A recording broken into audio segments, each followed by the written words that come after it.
ఏమండి ఎంతసేపు తాగుతారు మీరు? లేవండి ఇంకా. నా పోరి చెయ్యిచ్చినప్పటి నుంచి నాది ఇదే పరిస్థితి అయింది. పెగ్గు లేకుండా ఉండలేకపోతున్నా, దమ్ము గుంజకుండా ఉండలేకపోతున్నా. ఇప్పుడు నువ్వు వచ్చి చెప్తే నేను ఆపుతానే. నువ్వు దానికోసం ఫోన్ చేయించుటోనివి నన్నెందుకు పెళ్లి చేసుకున్నావు? ఏం చేతే మా అమ్మ నాయన చెప్తే కూడా ఏం లేదు. ఈ మొద్దు మొక్కదాన్ని తీసుకొచ్చి నా మెడ కట్టిర్రు.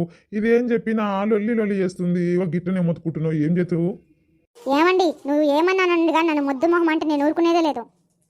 ఓసే సొప్పి, ఎంత పని చేసిపోయినవే. ఇప్పుడు నా పిల్లానికి కూడా నేను లోకు అయిపోయినా చూడు. అది కూడా నా మీద నోరు చేయబట్టే నువ్వు గిట్లాంటి పని చేసిపోతావని అస్సలు అనుకోలేదే. నన్ను ఎట్లా వదిలి వేరేని పెళ్లి చేసుకొని పోయినవే. మీ సంగతి ఇట్లా కాదు, మీ అమ్మ నాయన తాను తెలుసుకుంటా ఏందో. అత్తమ్మ అత్తమ్మ, ఏంటే బర్రనోరు వేసుకొని ఒకటే విలువబడుతుంది? ఏంది అత్తమ్మ, మీ కొడుకు దగ్గరకు వచ్చి తాగకయ్యా ఎందుకు ఇట్లా తాగుతున్నావు అంటేనేమో ఆయన నన్ను మొద్దు మొహం నానా అంటాడు. నువ్వేమో ఏంది బర్ర గొంతేసుకొని విలువబడుతుంది అని నువ్వు అనబడుతుంది. నన్ను ఇంటికి కోడలుగా ఎందుకు చేసుకురు? నన్ను తిట్టనీకనా మీరు? నీకు తాగుబోతు కొడుకుని తీసుకొచ్చి నాకు కట్టినవు. ఒక్క మాట వినడు చెయ్యడు. ఏమన్నంటే సప్పి సప్పి నన్ను మోసం చేసిపోయినావు అని అంటాడు. ఇవన్నీ తెలిసి కూడా నాకెందుకు ఇచ్చి చేసిరు మీ కొడుకును?